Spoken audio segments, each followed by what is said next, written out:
पीड़ित परिवार के आंसू पोंछने उनके घर बिलौटी पहुंचे और न्याय का भरोसा दिया। वहीं दूसरी तरफ सरकार के ही एक और बड़े सहयोगी और केंद्रीय मंत्री जीतन राम मांझी ने इस एनकाउंटर को पूरी तरह से सही ठहरा दिया है। रिपोर्ट आपको दिखाते हैं।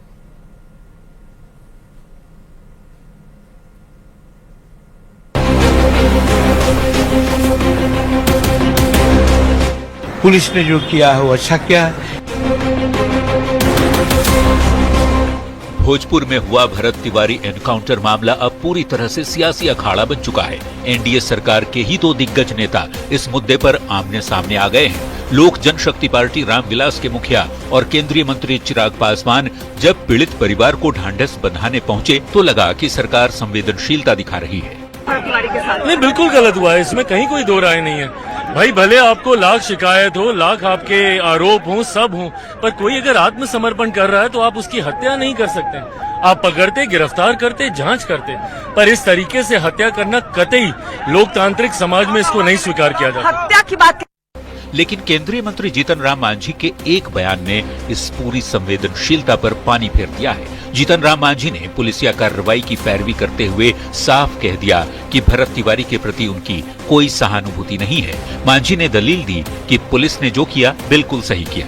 वो सहानुभूति के पात्र नहीं थे।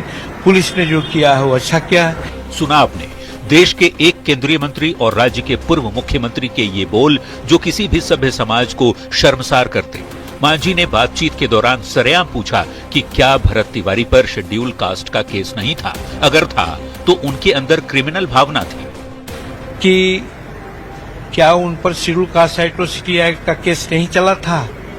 अगर शेड्यूल कास्ट एट्रोसिटी एक्ट का केस चला था, इसका मतलब है कि जरूर शेड्यूल कास्ट और लोगों के प्रति अपना कोई ऐसा क्रिमिनल भावना उनमें थी। वाह मांझी जी वाह, क्या अद्भुत तर्क है आपका। यानी आपके मुताबिक जिस किसी पर भी मुकदमा दर्ज हो पुलिस उसे सड़क पर गोली मारती। क्या देश का संविधान और अदालतें बंद कर दी जाएं? क्या पूर्व मुख्यमंत्री को नहीं पता कि आरोपी और अपराधी में फर्क होता है?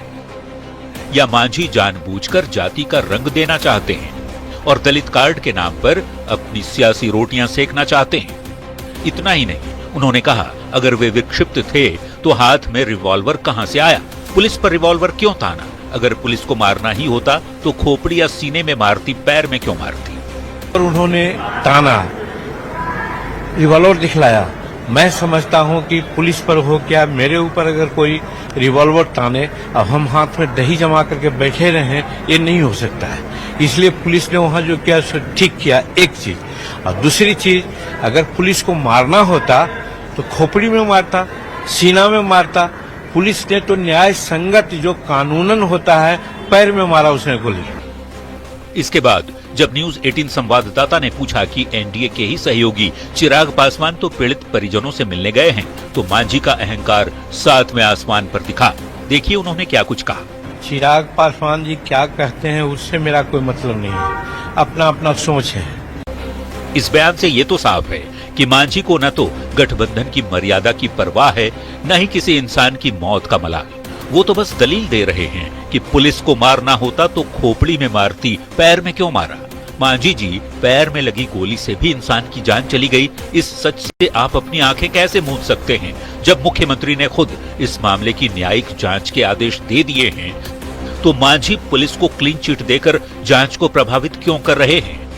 क्या सिर्फ वोट बैंक की खातिर सवर्ण बनाम महादलित की साजिश रच रहे हैं? क्या पुलिस को कानून हाथ में लेने का अधिकार खुद देश के मंत्री दे रहे हैं?